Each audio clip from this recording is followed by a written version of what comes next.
7 de dezembro de 2017. Poderoso ensino.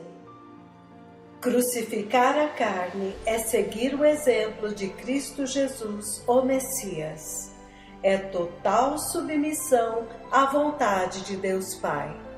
Profeta David Orr. Parte 2.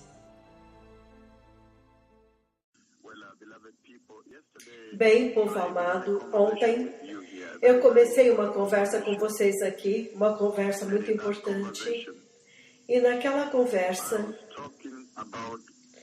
eu estava falando sobre a crucificação da carne, como crucificar a carne, e eu compartilhei bastante, como quando o próprio Senhor Jesus foi crucificado e a mensagem que ele trouxe para a igreja através daquele processo de crucificação e o caminho que ele mostrou para a igreja, o caminho que conduz para o reino do céu. E aquele caminho, como nós vimos agora, passa através da cruz. Ele diz: o caminho que conduz para o reino do céu passa pela cruz. Alguns assuntos muito importantes foram tratados ontem nesta discussão, porque nós vimos muito claramente que o Senhor Jesus, quando ele foi enviado, nós vimos ontem que desde o início da missão do Messias, quando o Messias veio, ele veio para corrigir aquilo que tinha acontecido no Jardim do Éden. Isto ficou muito claro ontem, que no Jardim do Éden, quando Adão e Eva foram criados, e o Senhor decretou a sua vontade para a igreja, a sua vontade para a humanidade. Então levantou-se uma situação onde a desobediência consumiu aquele plano original. A desobediência entrou no projeto do plano mestre de Deus. E então veio a penalidade pela desobediência e tudo mais. E nós lemos ontem no livro de Gênesis capítulo 2, versículo 15 em diante. E também nós lemos no capítulo 3, versículo 3, nós lemos sobre a queda do homem no Jardim do Éden. E depois nós vimos muito claramente que quando o Messias veio, ele essencialmente veio para restaurar isto. Então, quando ele criou o homem, então naquele lugar, a vontade de Deus foi estabelecida sobre o homem. O Senhor deu ao homem a sua vontade, e a vontade de Deus para a igreja no jardim era que a humanidade fosse obediente a Deus. E você descobre que quando alguém é obediente a Deus, ao design, ao plano do Senhor, esta obediência era para assegurar que Adão e Eva vivessem uma vida justa diante do Senhor. E esta vida justa, naquele tempo, se eles fossem obedientes, e é por isso que você vê que no jardim, na criação antes da queda, a morte não fazia parte. A morte não era levada em consideração na equação do plano mestre do Senhor. Se eles fossem totalmente obedientes a Jeová, então o Senhor Jeová Elohim, ele daria a eles vida eterna, obedientes a ele, e viveriam eternamente. É por isso que a árvore da vida estava no Jardim do Éden. A árvore da vida. As árvores do jardim incluíam a árvore da vida. E eu já ensinei isso muitas vezes, porque quando você olha Gênesis 3, 23 e 24, que não é o nosso foco principal hoje, mas somente para preparar a base para isso que ainda nós estamos falando. Gênesis capítulo 3, quando você lê a partir do versículo 21, e continua até o versículo 24, você fica espantado, porque você vê o Senhor dizendo: o Senhor Deus fez roupas de pele para Adão e sua esposa e os vestiu. Então o Senhor Deus disse: agora o homem se tornou como um de nós, conhecedor do bem e do mal. Ele não deve, pois, permitir que ele também tome do fruto da árvore da vida e o coma, e viva para sempre. O que é muito espantoso e chocante, porque este é o homem caído, e o Senhor estava dizendo, essencialmente, que quando o homem caiu, ele ainda poderia alcançar e chegar até a árvore da vida. E ele diz: o homem agora se tornou como um de nós, conhecedor do bem e do mal, então não podemos permitir que ele estenda a sua mão e também coma da árvore da vida e viva para sempre, significando que tem alguma coisa sobre a árvore da vida que confere eternidade para a humanidade. Há alguma coisa sobre as folhas da árvore da vida, que se qualquer pessoa comer, quer você seja pecador ou tenha uma vida justa, você viverá para sempre. Então isso essencialmente é a eternidade. E é por isso que no versículo 23 ele diz: então o Senhor Deus o expulsou do jardim do Éden para trabalhar a terra de onde ele tinha sido tirado. Versículo 24 é o nosso alvo, ele diz: depois de expulsar o homem, ele colocou a leste do jardim do Éden querubins. Essa palavra é plural em hebraico. É querubins, dois, os querubins da glória. Ele colocou a leste do jardim do Éden querubins e uma espada flamejante que se movia, guardando o caminho para a árvore da vida. Se eu fosse você que está sintonizado me ouvindo agora, eu grifaria a palavra o caminho para a árvore da vida. Então, se você olhar para o plano mestre original de Deus para a criação do homem, o plano original para a criação da igreja, da humanidade, ele tinha criado o homem de tal forma que se o homem o tivesse obedecido completamente, a humanidade teria caminhado diretamente para a vontade de Deus. E a morte não era considerada. Que se o homem obediente, depois de obedecer a Deus totalmente, então ele teria caminhado, depois de obedecer a Deus, através do caminho da árvore da vida. Significando que se você olhar para o plano do jardim do Éden, que foi planejado de tal forma que havia todas as outras árvores, e então a árvore do conhecimento do bem e do mal. Então, depois de você passar deste primeiro teste, o passo restritivo, este é o passo que vai determinar tudo a respeito da sua vida e eternidade. Se a humanidade tivesse obedecido ao Senhor completamente, não tocando a árvore do conhecimento do bem e do mal, mas simplesmente comendo somente das árvores que eram deliciosas e tremendas e nutritivas, e tivessem obedecido completamente ao Senhor, então o plano era que o próximo passo agora, o Senhor permitiria à humanidade andar através deste Gênesis 3:24, o final do versículo, o caminho para a árvore da vida, significando que há um caminho que conduz para a árvore da vida, significando que há um caminho que conduz para a eternidade, amados, há um caminho que conduz para a árvore da vida. Por que eu estou enfatizando isto? Eu estou dizendo que se você olhar para o plano original da criação da igreja, a enfermidade não existia, a morte não existia. Que se o homem fosse totalmente obediente ao Senhor, então o Senhor teria permitido. No versículo 24 ele diz que o homem andasse no caminho da árvore da vida. Este é o caminho que leva à eternidade. Nesta tremenda arquitetura do Senhor, a árvore da vida é o que define a eternidade. É onde Deus Pai está. Então, quando ele criou o homem, ele tinha em mente o plano que, se o homem desobedecesse, ele o levaria pelo caminho da árvore da vida. E este é o caminho para a eternidade. Porque a árvore da vida é onde Deus Pai está. É por isso que quando o homem caiu, ele colocou os 2 querubins da glória. E aqueles querubins da glória estão somente onde o Pai está, onde a arca da aliança do Senhor está. E eles bloquearam este caminho, amados. Então, quando o homem caiu, então este caminho foi bloqueado.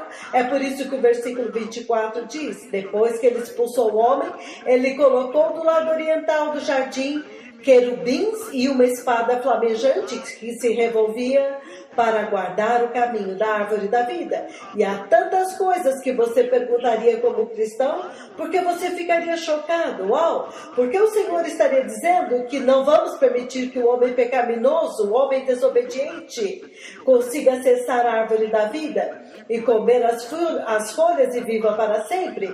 Que será isso como um pecador? Quando você come as folhas, você vive para sempre? Mas isso está na Escritura. Mas eu estou dizendo que quando Cristo Messias veio, ele veio quando este caminho estava fechado. O caminho para a eternidade. O caminho para a árvore da vida. É aí onde está a eternidade. A árvore da vida é o paraíso, é onde está o paraíso, é onde a vida eterna está, é onde Deus Pai está. Então Cristo Messias veio para corrigir, e nós vimos ontem que ele veio para trazer correção daquilo que tinha acontecido no jardim, a desobediência que aconteceu no jardim do Éden. E nós vimos muito claramente, amados, que agora no jardim do Getsemane, Cristo Jesus, o Messias, agora é capaz de trazer a correção, a obediência, trazer à igreja a completa obediência, sendo ele mesmo aquele exemplo de perfeita obediência a Deus Pai. Até o ponto de morrer, ou aceitar morrer. Então hoje, eu quero enfatizar 2 ou 3 coisas a mais do que nós vimos ontem, antes de começar a conversa de hoje. O nosso tempo é 1 hora, eu posso ver. Então, ontem nós vimos algumas coisas importantes nesta conversa sobre crucificar a carne. E eu disse que a razão que você vê a igreja hoje onde ela está, lembre-se que a igreja é aquela que deveria ser a líder de opinião de todas as nações da terra nesta hora, enquanto estamos falando, povo amado. A igreja de Cristo deveria ser a luz do mundo, como foi ordenado e decretado pelo Senhor. A igreja de Cristo é a autoridade, o cetro de Deus que deveria trazer correção para a terra, para o povo e mostrar para eles qual caminho seguir. Mas eu disse que a razão pela qual você vê abortos na igreja hoje, a razão pela qual você vê quando há vigílias noturnas na igreja dos jovens, na manhã seguinte você vê preservativos dentro do recinto da igreja, você os vê, os casais dentro dos carros do estacionamento à noite aqui em Nairobi e globalmente. A razão pela qual você vê o homossexualismo entrou na igreja, a razão pela qual você vê falsos profetas mentindo para você para conseguir teu dinheiro, dizendo Deus me falou isso, e o Senhor disse todas essas mentiras. A razão pela qual você vê o falso evangelho pregado nos Estados Unidos e em todo o globo e se espalhou globalmente, se espalhou desde o norte ao sul, na Europa e em todo lugar. A razão pela qual você vê a nudez na igreja, onde os jovens não se importam, a falta de santidade que deveria ter sido a autoridade da igreja. A razão pela qual você vê todas estas coisas, amados, é estritamente porque a igreja não crucificou a carne. Isto é o que nós vimos ontem muito claramente. E na minha conversa com vocês, amados, ontem, eu também vi muito claramente, absolutamente muito claramente para vocês. E eu disse que agora, quando Cristo, o Messias,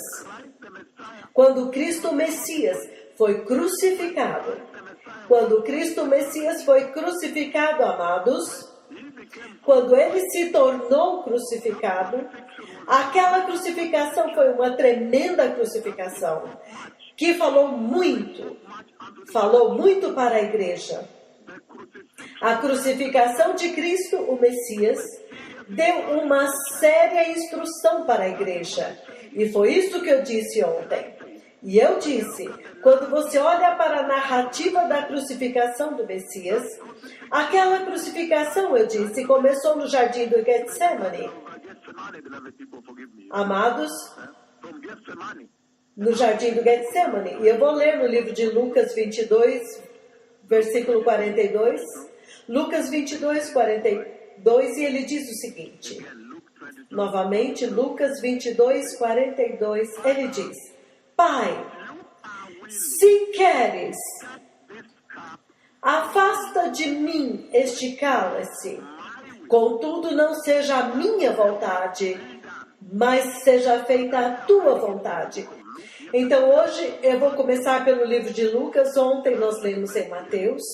E eu disse muito claramente que o Messias que sustenta, que criou todo o universo, ele é o rei do universo, aquele que carrega a terra.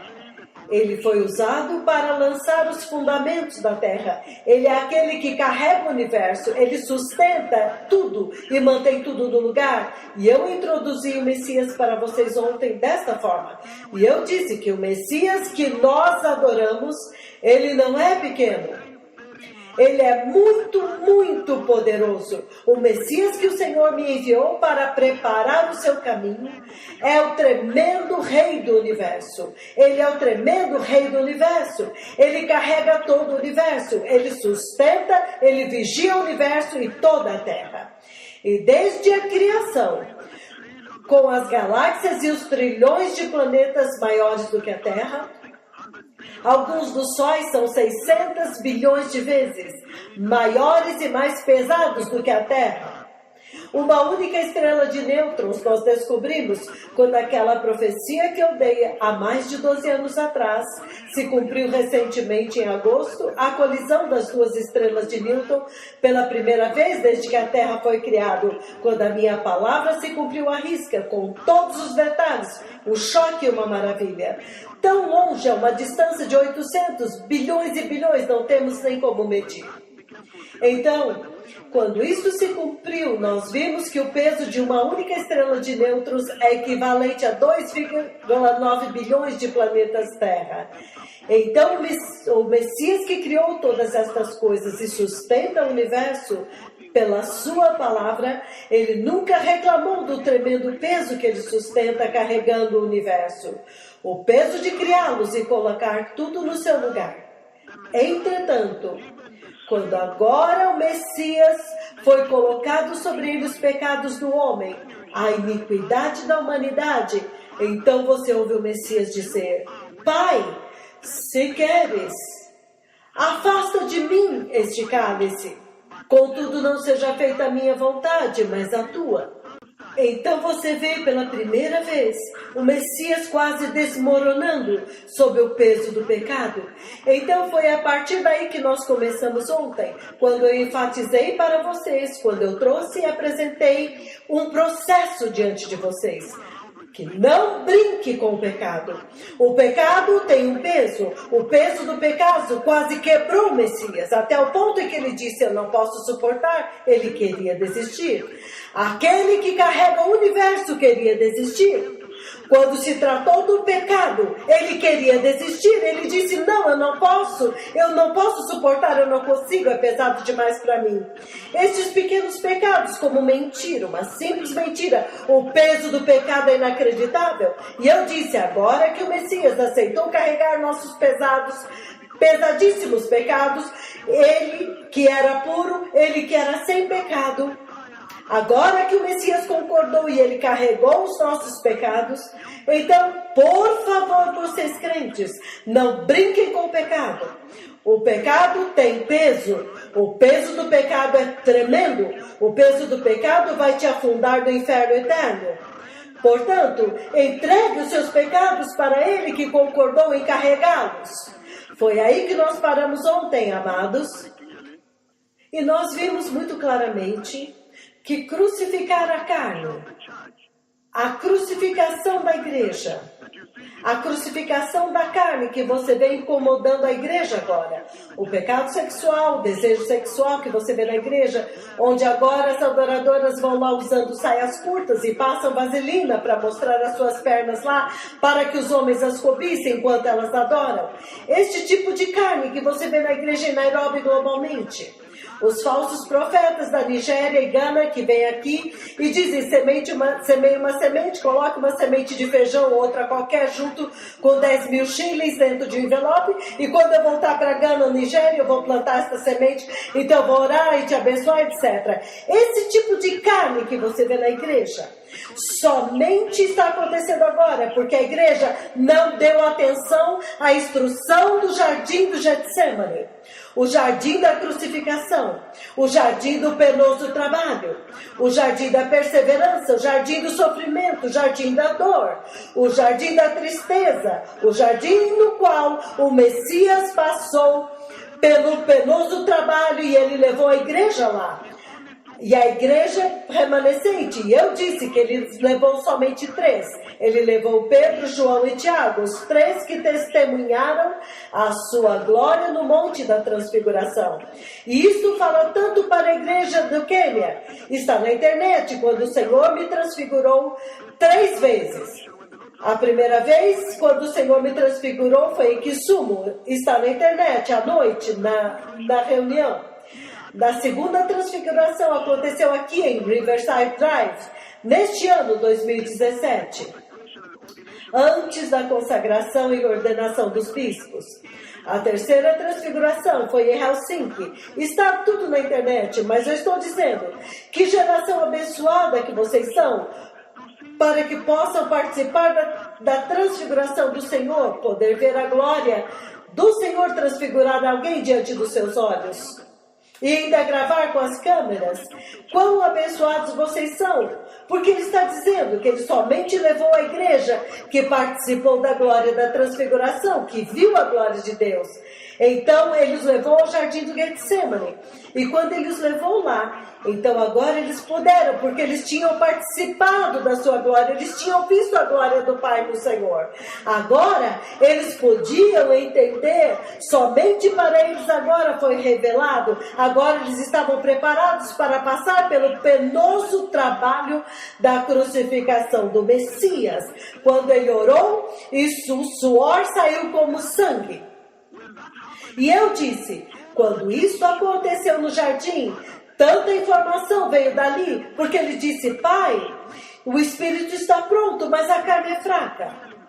E nós vimos muito claramente, quando terminamos ontem, que quando ele disse isso, então ele se rendeu ao poder do Espírito.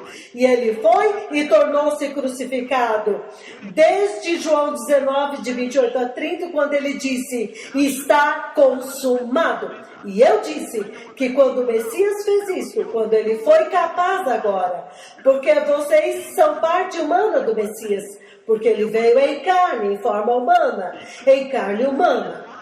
Ele veio para ser como você. Por quê? Porque se você olhar a forma como o sumo sacerdote em Israel costumava entrar no Santo dos Santos no Yom Kippur, no dia da expiação, o sumo sacerdote entrava no Santo dos Santos, onde estava a arca da aliança do Senhor Jeová. Ele entrava como um civil, ele entrava com roupas civis. Quando ele entrava lá como um civil, como um israelita normal, quando ele oferecia sacrifício, ele oferecia um por si mesmo e um por Israel. E então ele saía. Desta forma o Senhor podia expiar. Ele podia expiar o pecado do povo usando o sangue de um animal. Jesus fez a mesma coisa. Ele veio vestido em veste humana. Ele veio em veste humana para que ele pudesse ir e morrer por nós. Se ele tivesse vindo como um rei, ele teria morrido pelos reis. Ele morreria pelos reis. Se ele tivesse vindo agora e morrendo de uma forma diferente, teria ido e morrido por uma outra forma. Mas ele veio vestido de humanidade, em semelhança humana, na forma de homem, em carne humana. Então você vê agora no jardim do Getsemane, ele diz: Pai, o espírito está pronto, mas a carne é fraca.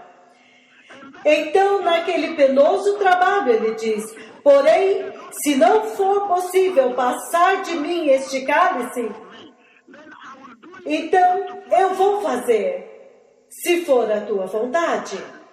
Então, o Messias vai para a cruz e faz a vontade de Deus. Agora, ele restaura a vontade de Deus na igreja, que havia se perdido no Jardim do Éden, amados. Quando a vontade de Deus no Jardim do Éden para Adão e Eva era que a igreja, a humanidade, fosse totalmente obediente a Deus. E jamais ela veria a morte. Enoque, em Gênesis 5, 21, 24, Enoque provou que Adão estava errado. Enoque provou que o plano de Deus sobre a obediência e justiça funciona.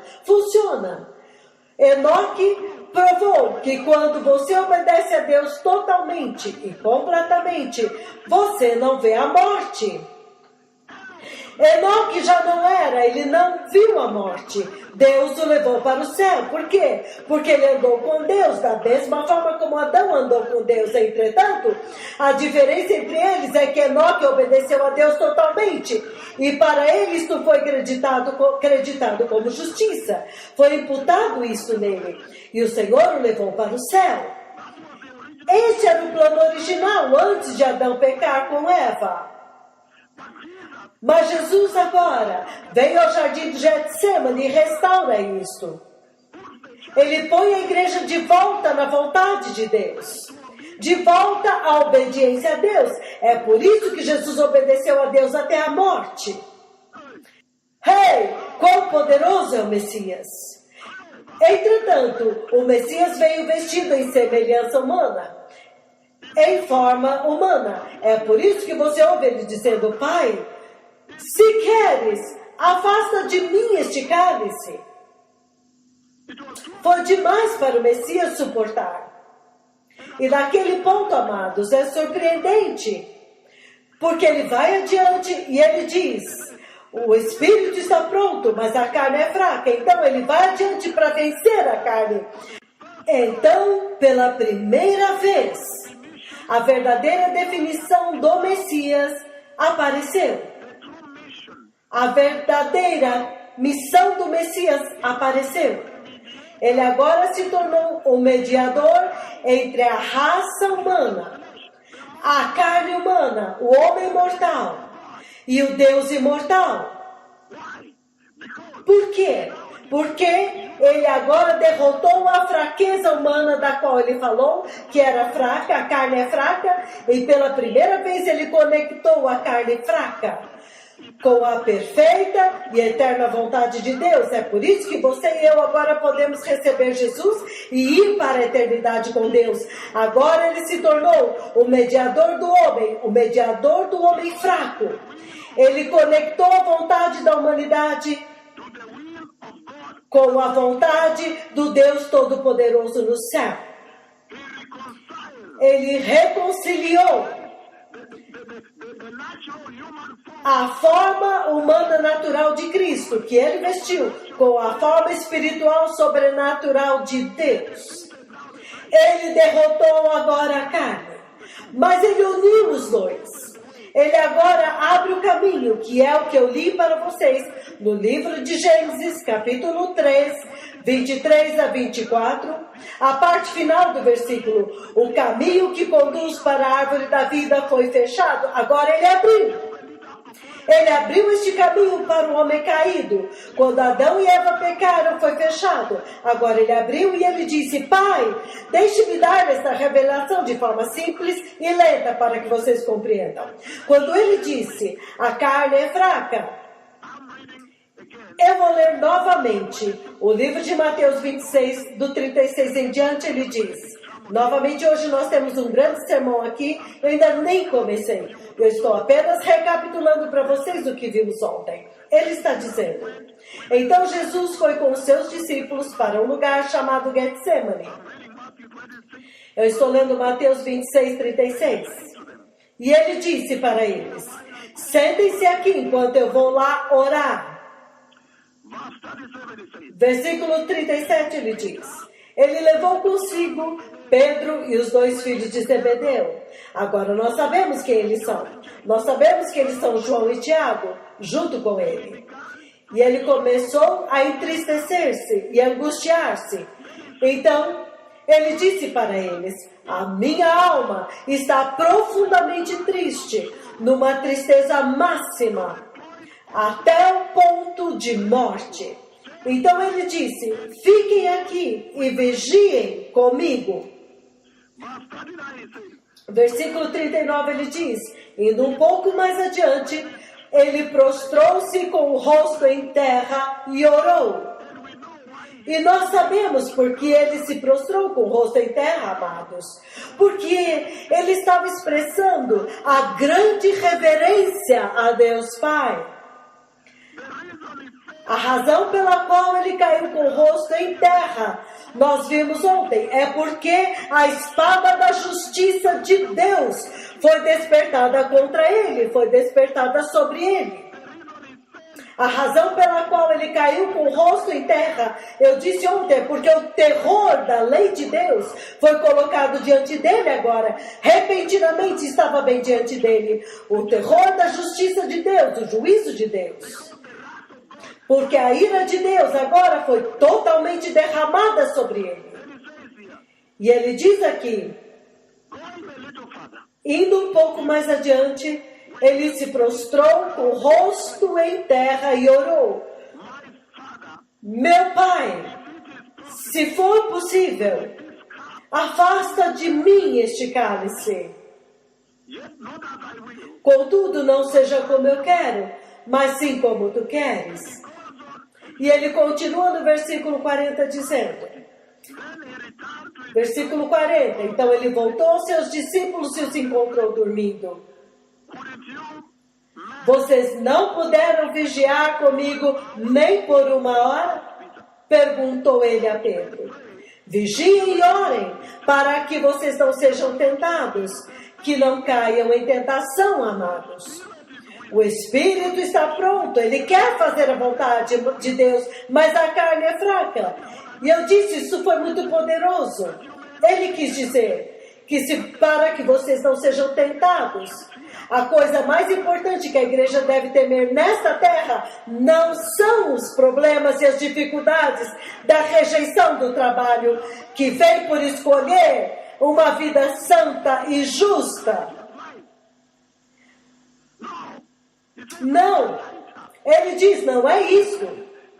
Ele diz, o maior problema que a igreja deveria se preocupar é o que o Senhor disse aqui: vigiem e orem para não cair em tentação, porque a tentação vai levar a igreja para o pecado, e o pecado nós já vimos. O peso do pecado vai te afundar no inferno eterno. O eterno mal do pecado nós vimos agora. O peso do pecado nós vimos. O Messias que sustenta o universo, quando agora foi colocado sobre ele os pecados do homem, a iniquidade da humanidade para carregar, ele quase quebrou. Ele disse: Pai, não, eu não suporto. Tu podes afastar isso de mim? Eu não posso, eu não consigo. O peso do pecado, os pequenos pecadinhos que você vê os cristãos praticando na igreja, eles mentem na igreja. E eles chamam isso de mentira branca. Eles mentem para o chefe do trabalho, eles mentem em todo lugar, mentem o tempo todo. E eu disse, agora a gravidade do pecado foi colocada diante da igreja globalmente. Você não pode. Vocês deveriam se preocupar para não cair na tentação que te leva ao pecado. Então nós vimos, amados, muito poderosamente que agora o Messias, ele pode conectar finalmente o corpo fraco, o corpo humano fraco do Messias, que era fraco, com o Espírito que está pronto e agora entrar na vontade de Deus. E dessa forma ele conectou a igreja mortal com a vontade eterna do Deus imortal, que tinha sido perdida no jardim do Éden. Quando ele fez isso, então o Messias completou a sua missão. E é por isso agora, no livro de João 19, 26 a 30, ele disse, está consumado. Está consumado. Porque ele tinha feito a expiação. Ele fez expiação pelo pecado do homem. Ele agora tinha submetido a si mesmo à perfeita vontade de Deus. E ele está ensinando a igreja neste processo a sempre submeter-se à vontade de Deus. Mas se o Messias considerou isso tão difícil no Getsemane, por que é que esta igreja acha que eles podem achar isso fácil neste mundo? Se o Messias trabalhou e chorou e achou tão difícil, por que então, se o Messias já derrotou essa dificuldade, por que ele diz, se esta é a tua vontade, então eu vou fazer? Porque a igreja deste tempo presente não aprendeu que o Senhor neste processo estava dizendo para a igreja, para vocês crentes, vocês que estão sintonizados hoje, que não importa as dificuldades, se isso significa perder teus amigos, se significa perder teu emprego, se significa perder tua promoção, simplesmente aceite isto, povo amado. Por quê? Se essa é a vontade de Deus, para que você seja santo, desde que você permaneça na vontade de Deus, não se importe se o teu chefe vai te despedir amanhã. Há muita pressão para favor sexual, pecado sexual nos escritórios.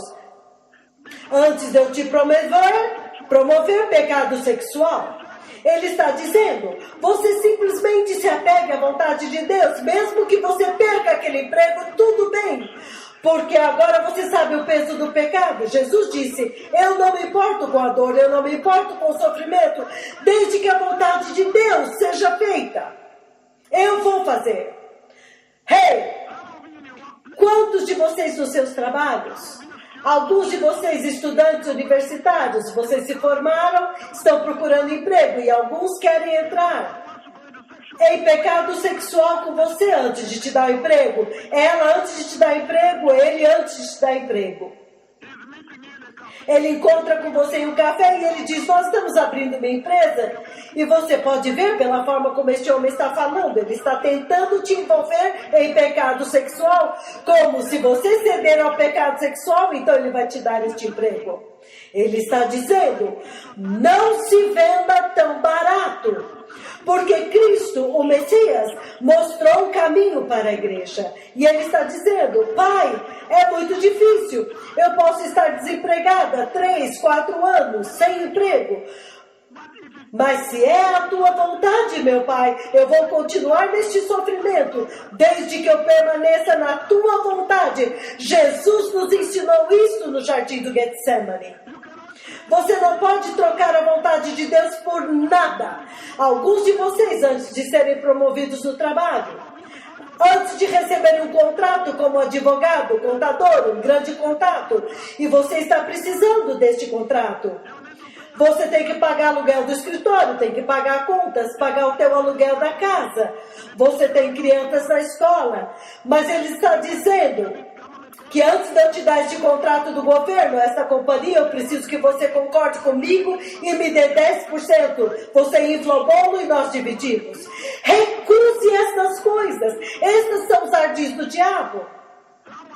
Eles dizem que se você me der uma fatia, e você diz não, Jesus já ensinou a igreja. Jesus nos ensinou. Ele nos ensinou quando ele disse, Pai, não é fácil. Faz passar de mim esse cálice, se for possível. Mas se esta é a tua vontade, que eu faça isso para que eu entre na tua perfeita vontade, então eu vou fazer. Então permaneçam com o Senhor, povo amado. Não aceite o pecado do seu trabalho. E eu disse que no jardim de Getsemane é o jardim do sofrimento, o jardim da autonegação, o jardim da justiça, o jardim da rejeição. Eles podem te rejeitar para aquele trabalho. Eles dizem, nós precisamos de vendedora, representante de vendas. E as nossas representantes de vendas têm que usar mini saia, têm que usar vestidos curtos. Recuse estas coisas. Recuse-as. Diga para eles, não, a vontade de Deus é a única coisa que eu tenho. É a única coisa que eu tenho nesta terra. É a vontade de Deus para mim, a eternidade. E se eu tiver que perder este emprego para continuar na vontade de Deus, tudo bem. O jardim do Getsemane, o jardim da obediência e o jardim do Éden nós vimos, o jardim do pecado, o jardim do prazer, o jardim da desobediência, o jardim da separação de Deus. Então hoje, amados, eu quero avançar esta conversa com vocês. E eu estou orando aqui que eu seja capaz de alcançar o máximo, porque eu preciso de 2 dias ou mais para acabar. Hoje, nós vamos ao livro de Mateus, capítulo 6. Que quando o Messias veio imediatamente, então ele ensinou a igreja como orar. Então você vê porque ele veio na sua missão para vir até a humanidade. A missão dele para vir até você. O livro de Mateus, capítulo 6, versículos de 9 a 13. Eu vou ler o versículo 10. E ele diz... Nós vamos ler mais se tivermos tempo. Mas ele diz o seguinte, versículo 9 ele diz... É assim como vocês devem orar. O Messias está ensinando para a igreja como orar. E ele diz, Pai nosso no céu, santificado seja o teu nome. Venha o teu reino. Versículo 10. Seja feita a tua vontade, na terra como é no céu. E nós vimos que a verdadeira definição de uma igreja que crucificou a carne, a sua carne, como foi ordenado e instruído pelo Senhor Jesus no jardim do Getsemane, é quando aquela igreja agora entrou na vontade de Deus. Quando aquela igreja, em outras palavras, ela recuperou o que foi perdido no jardim do Éden. Quando aquela igreja foi transportada da desobediência humana que Adão e Eva trouxeram para a total obediência a Deus, que Jesus trouxe. A vontade de Deus. Ela agora está na vontade de Deus. E eu quero correr antes de ir a uma parte muito importante desta crucificação. Qual é então a vontade de Deus? Quando você entra na vontade de Deus, qual é a manifestação que você vê como cristão, como igreja? Número 1, a natureza da vontade de Deus. Você descobre que quando a igreja agora se submeteu totalmente à vontade de Deus, em outras palavras, crucificou a carne. Número 1, ela vai descobrir que a vontade de Deus é sempre perfeita. 2, a vontade de Deus é sempre justa. Então você descobre que aquela igreja que está andando, aquele cristão, aquele crente que está sintonizado agora, ele está dizendo que você pode usar o seguinte barômetro para checar e descobrir se você realmente, como um crente, você crucificou a carne. Em outras palavras, se você agora está na vontade de Deus. Você vai descobrir que a vontade de Deus é sempre perfeita. Número 2, a vontade de Deus é santa. 3, a vontade de Deus é sempre justa. 4, a vontade de Deus é sempre de amor para com você. Então, quando o inimigo te diz para pecar, ele está mentindo para você, não está te amando. Deus está colocando a eternidade diante de você e o inimigo está colocando o inferno diante de você. A vontade de Deus sempre vai nos conduzir para a santificação. Leiam comigo o livro de 1 Tessalonicenses. 1 Tessalonicenses, capítulo 4, versículo 3. Novamente, 1 Tessalonicenses 4:3. É a vontade de Deus que vocês sejam santificados, que vocês se abstenham da imoralidade sexual, que cada um saiba controlar o seu próprio corpo de maneira santa e honrosa. Então a vontade de Deus é santa, a vontade de Deus é honrosa, ela honra você. A vontade de Deus não vai te degradar em imoralidade sexual. Você dormiu com o teu chefe e agora você está degradada. Tua reputação acabou naquele escritório. Agora você já não sabe mais como andar naquele escritório. As pessoas falam de você. Você foi roubada de você mesma. A tua dignidade foi roubada de você como mulher naquele escritório. Agora, quando você entra naquele escritório, os homens ficam falando do teu marido. E quando ele vem te buscar, eles olham para ele e ficam com pena dele. Tudo ficou estranho. A tua pessoa, a tua dignidade foi degenerada, degradada. Não! Ele diz, a vontade de Deus é que vocês controlem seus corpos e agora sejam honrados, honradas diante dos homens e diante de Deus. Hey! A vontade de Deus é que você seja santificado, nós vimos. A vontade de Deus não vai te deixar perecer. Não. Jamais. Mas que você se arrependa e veja a eternidade, amado. A vontade de Deus será sempre antagônica. Ela sempre será contrária à vontade do homem. Jesus disse isso no jardim do Getsemane. Ele diz que a vontade de Deus, o Espírito, está pronto, ele deseja, mas a carne é fraca e não quer. Então há um conflito, como nós vimos ontem, entre os dois. Então a vontade de Deus, se você quer saber se você está andando na vontade de Deus, você vê que os seus caminhos, o seu estilo de vida, será contrário aos caminhos do homem, aos caminhos do mundo. A vontade de Deus exige uma séria obediência a Deus. Você sempre vê, se a igreja estiver na vontade de Deus, você vai ver obediência a Deus, aos mandamentos de Deus. Ser santo, ser justo. Todos estes mandamentos que ele deu para a igreja na aliança da graça. É andar com aqueles que estão andando na mesma direção. É sempre ter uma perspectiva eterna em tudo que você faz no teu trabalho, naquele telefonema.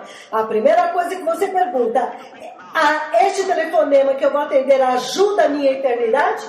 Porque este homem que está me ligando, ou esta mulher, eu sei que ela está me cobiçando. Se eu atender agora, ela vai acabar falando imoralidade, que nós precisamos nos encontrar e tudo isso. Pergunte-se a si mesmo, como este telefonema ajuda a minha eternidade? Isso é o que ele está dizendo. A vontade de Deus dá sabedoria para a igreja, que é o temor de Deus. A vontade de Deus é a lei eterna de Deus, povo amado. A vontade de Deus é revelada somente para Pedro, João e Tiago, de todos os 12. Hey! Em outras palavras, é revelada por revelação. A vontade de Deus é que todas as pessoas se arrependam. Então você pode olhar para a igreja, olhe para si mesmo. Se você é um cristão que se arrependeu, então você pode dizer, bem, eu acho que estou andando na vontade de Deus. Isso significa que você se tornou sensível ao pecado. Quando você faz algo e percebe que é pecado, imediatamente você se arrepende. Senhor, me perdoe, eu não sabia que isso era pecaminoso. Eu não sabia que falar com este homem, que parecia ser meu cliente, mas que ele estava, na verdade, me cobiçando. Oh, eu me arrependo. Então, a vontade de Deus é que todos se arrependam. A vontade de Deus sempre leva à obediência. A vontade de Deus traz o temor de Deus à humanidade, para a igreja. A vontade de Deus é a sua graça, a graça de Deus, para que a graça de Deus possa governar suas vidas. Como é que a graça de Deus governa? A graça de Deus governa a sua vida pela misericórdia, como nós vimos. A vontade de Deus é que todo aquele que crê em Cristo Jesus agora possa ser santificado, ser santo e perseverar, povo amado. A vontade de Deus, eu vou ler em Hebreus capítulo 6, versículos 4 a 6, ele diz: depois que você recebeu a graça, essas são as regras que governam a graça dentro da vontade de Deus. Ele diz: é impossível que aqueles que uma vez foram iluminados, que provaram o dom celestial, lembrem-se que a palavra-chave aqui é impossível. Aqueles que uma vez foram iluminados, que provaram o dom celestial, que se tornaram participantes do Espírito Santo, experimentaram a bondade da palavra de Deus e os poderes da era vindoura, se eles caírem, é impossível que eles sejam reconduzidos ao arrependimento, porque para a sua própria perdição estão crucificando o Filho de Deus novamente, sujeitando Jesus à desonra pública naquele escritório. Sujeitando Jesus à desonra pública naquele escritório, naquele local de trabalho. Em outras palavras, você é nascido de novo. Eles sabem que você é nascido de novo, mas eles ficam pensando: por que ela está em pecado novamente? Por que ele está em pecado novamente? Este homem é nascido de novo, mas agora está em pecado. É aí que você descobre que muitas vezes os jornais seculares, eles estão escrevendo sobre os escândalos de pastores que estão em pecado. Porque eles sabem, não, se você recebe Jesus, você não pode fazer isso. Você está envergonhando Jesus. Ele está dizendo, povo amado, que a igreja que crucificou a carne anda direto na perfeita vontade de Deus. Eu quero começar este sermão hoje olhando para Isaías 53. É muito importante o que eu quero cobrir hoje. O cálice. O que é este cálice? Que o Senhor Jesus clamou e chorou: Pai, afasta de mim este cálice. E qual é a mensagem para a igreja? Isaías 53, amados. Isaías 53. Eu vou ler alguns versículos, vou começar no versículo 12 e então o 11. Isaías 53 é isso que ele diz. Ele diz: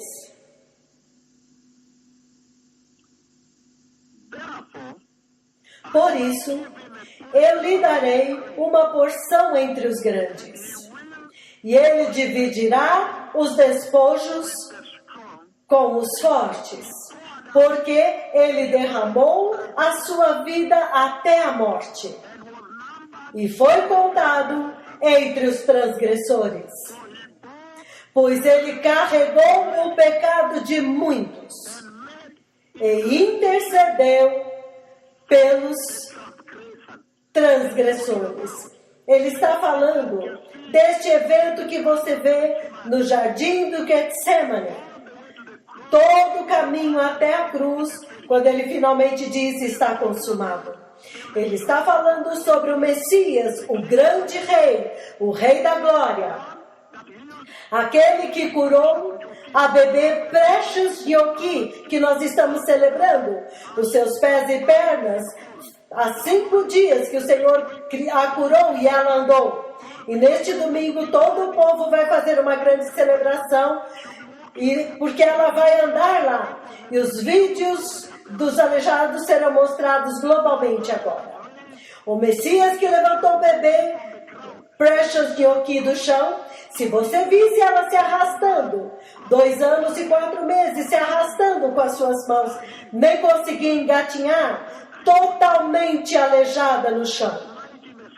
Este grande Messias, ele está dizendo que o Senhor está falando sobre ele aqui, como ele entregou a sua vida, e ele derramou a sua vida até a morte. E ele foi contado com os transgressores. Ele que não tinha transgressão. E ele carregou os pecados de todos os transgressores.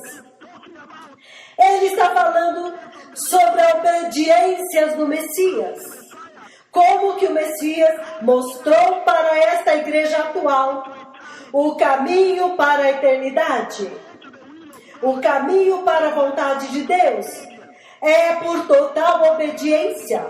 No versículo 11 ele diz, versículo 11, Isaías 53, ele diz: depois do sofrimento de sua alma, ele verá a luz da vida e ficará satisfeito.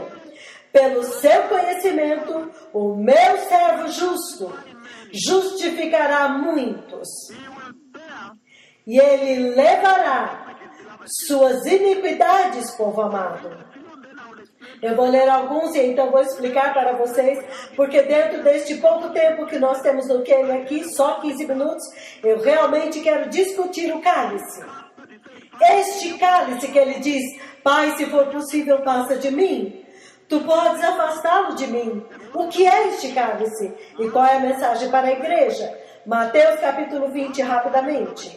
Mateus 20, povo amado, versículos de 20 a 23, eu vou ler rapidamente aqui, antes de vocês voltarem para o seu escritório. Mateus 20, e eu sei que para outras pessoas agora é noite, em outros lugares está amanhecendo. Mateus 20, versículo 20 a 23, isto é o que ele diz aqui. Ele diz: então, a mãe dos filhos de Zebedeu aproximou-se de Jesus com seus filhos e, prostrando-se, fez-lhe um pedido. Versículo 21. O que você quer? Perguntou Jesus. E ela disse: façam com que estes meus 2 filhos possam se sentar, um à tua direita e o outro à tua esquerda, no teu reino de glória, no teu reino do céu, no teu reino. Versículo 22.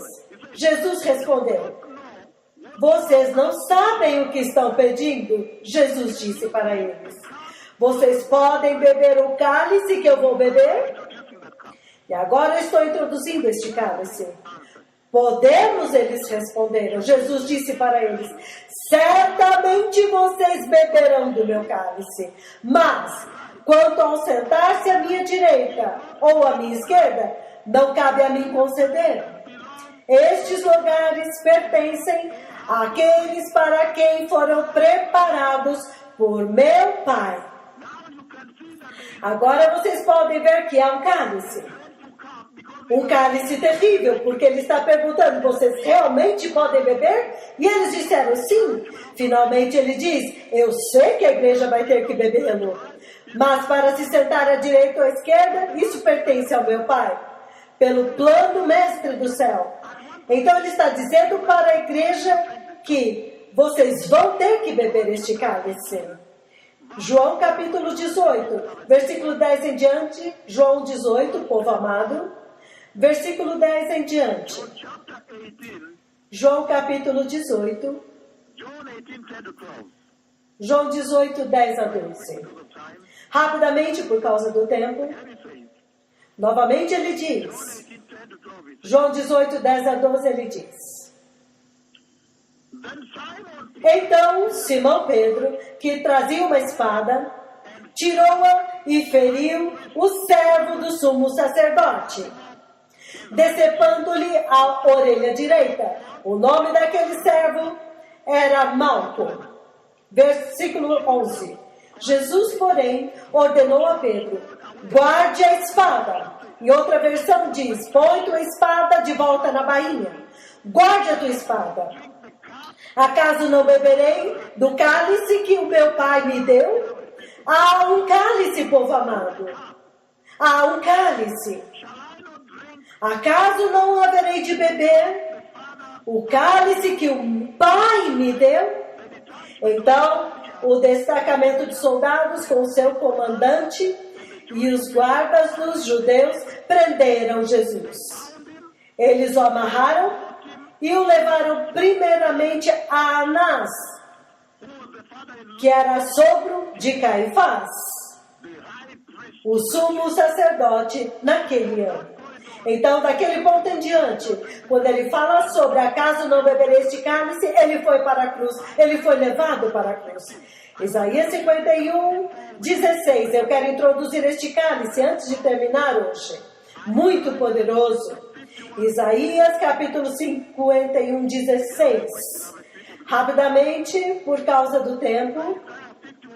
Isaías 51, 16, 17, ele diz aqui: pus as minhas palavras em tua boca e te cobri com a sombra da minha mão.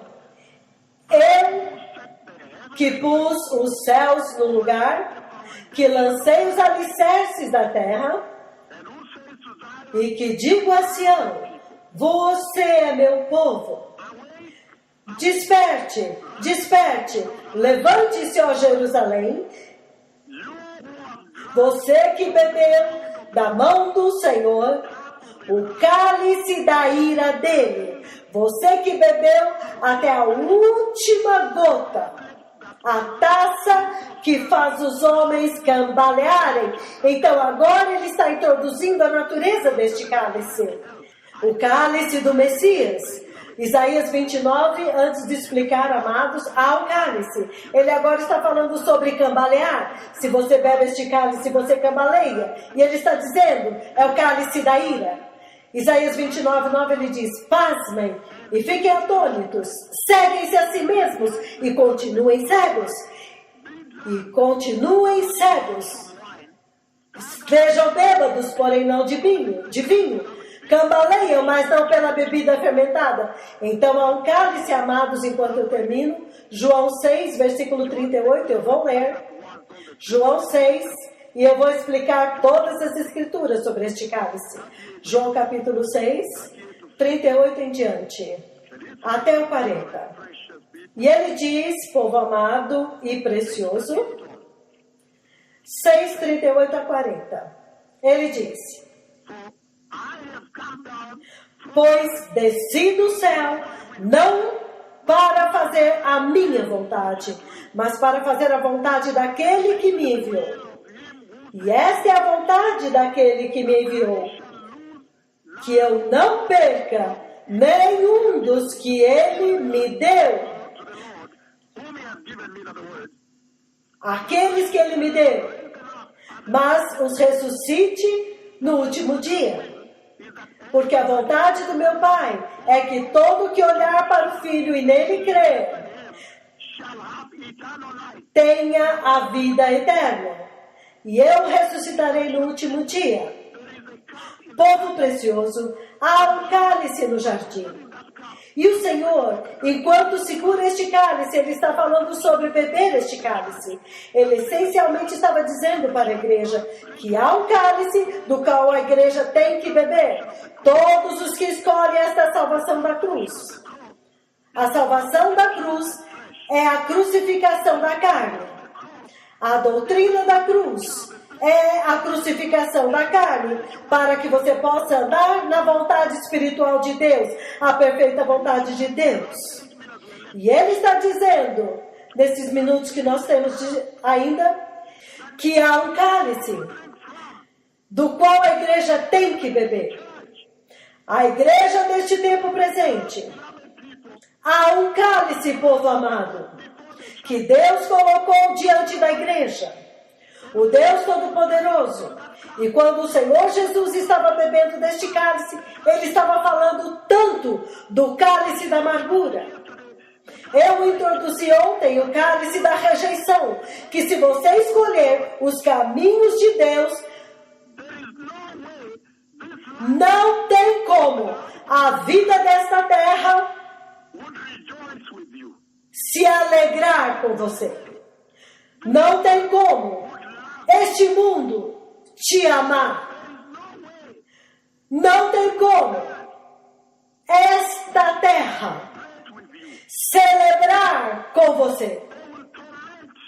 Eles vão te atormentar simplesmente porque você está andando em santidade. O testemunho que vem do seu caminho santo vai irritá-los. Vai fazer com que eles, naquele escritório, não gostem de você. nem da sua roupa, porque você é santo. E eu sei que as minhas filhas aqui, elas se vestem com santidade. Suas saias são longas, você não está mostrando o seu corpo. Vocês não estão aceitando corrupção. Podemos checar isso, manipular aquilo, esta conta. Você está rejeitando essas coisas. Então você vai encontrar resistência deste mundo.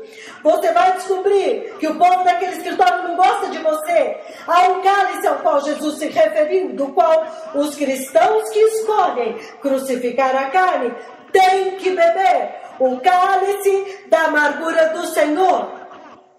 A amargura da cruz. Jesus, porque andou em santidade, somente isso testificava contra os fariseus. Então, eles o tentaram, eles não gostavam dele por causa disso. Você também, em todo o mundo, todas as cidades da Austrália, se você andar em santidade nesta ultramoderna Austrália, você vai ver que todos os sistemas se voltarão contra você. Até mesmo seus amigos vão fugir de você. Há solidão naquele cálice. E ele diz, o cálice da amargura, o cálice da solidão, é uma exigência para aqueles que escolhem o evangelho da cruz. Olha isso agora. A igreja deste tempo presente não quer beber este cálice. Eles partiram para uma vida de tranquilizantes, para tirar a dor. Eles estão tentando acalmar a dor da cruz. Os elementos daquele cálice, solidão, rejeição, separação. Sua família vai lutar contra você. A igreja deste tempo presente, a igreja moderna em Nairobi, no Quênia, vocês estão tão cheios disso. Eles descobriram uma forma de misturar a salvação cristã da cruz com o mundo para alcançar um meio termo onde há um efeito tranquilizante. Mas olha o que Jesus nos ensinou sobre a amargura daquele cálice quando ele o tomou e o bebeu no jardim.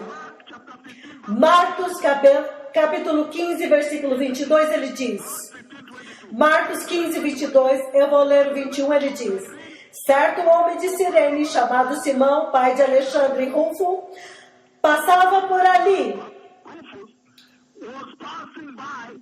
chegando do campo. Eles o forçaram a carregar a cruz.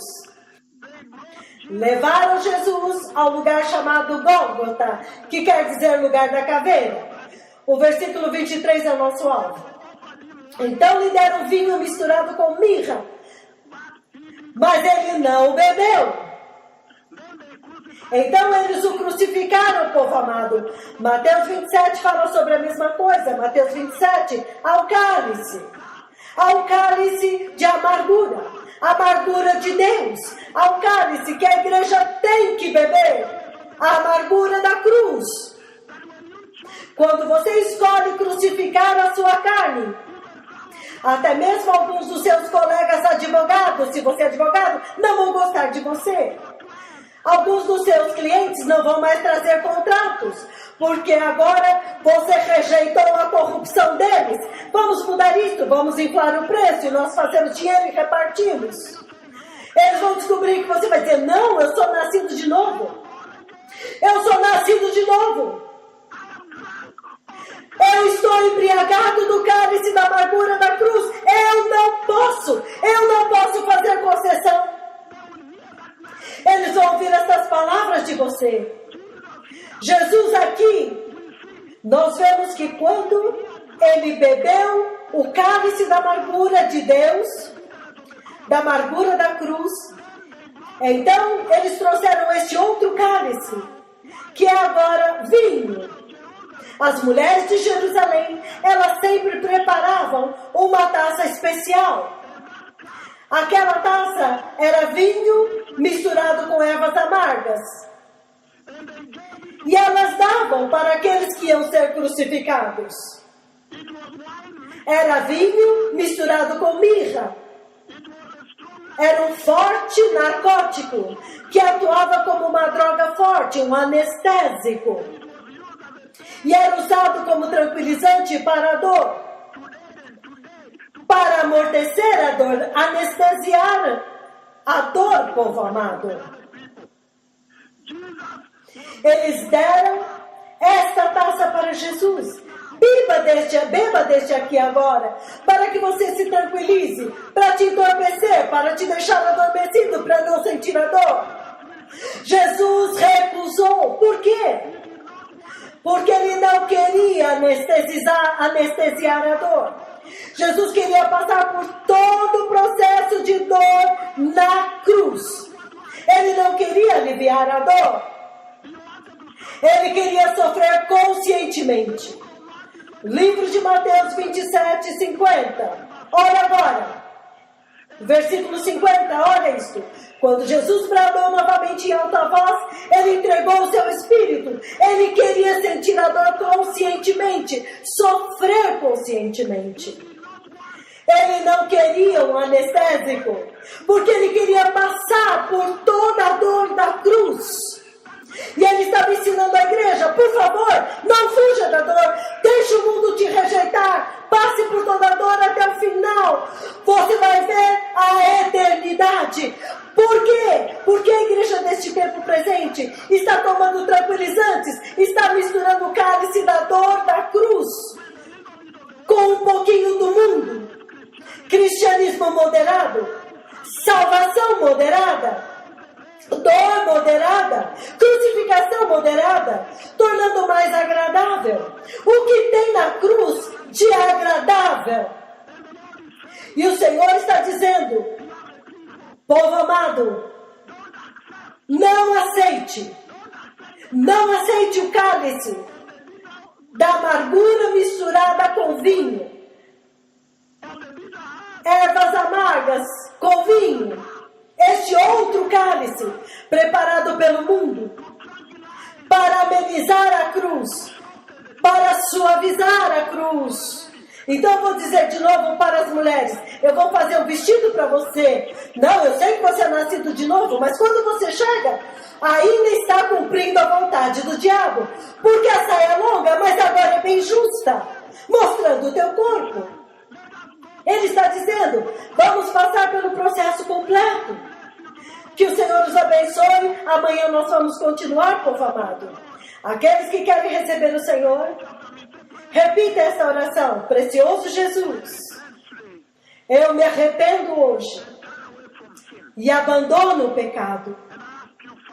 E eu te peço, Pai, me coloque na vontade de Deus. Eu te recebo como meu Senhor e Salvador. Estabeleça a santidade no meu coração e a justiça nos meus caminhos. No poderoso nome de Jesus, eu sou nascido de novo. Shalom, amados.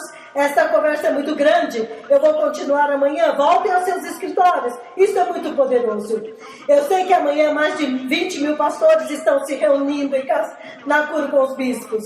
Mas eu vou continuar esta mensagem amanhã na hora do almoço. O Senhor está dizendo, o cálice da amargura da cruz. Esta é a porta para a eternidade. Quando você fere a carne, você sente a dor. É assim que você sabe que a carne está sendo crucificada. Quando os amigos estão fugindo, quando os clientes estão fugindo, quando o mundo está começando a te combater e te rejeitar. Este cálice do Senhor é um lindo cálice, vamos bebê-lo. Mas o mundo vai tentar te dar outro cálice. Podemos fazer teu cristianismo melhor? Podemos ir a um barzinho? Você pode beber Coca-Cola, não precisa beber álcool. Rejeite essas coisas. Separe-se completamente para o Senhor. Que o Senhor os abençoe. Shalom. Muito obrigado. Muito obrigado, meus amigos.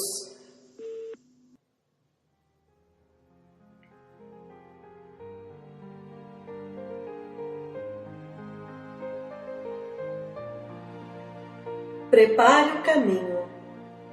O Messias está vindo.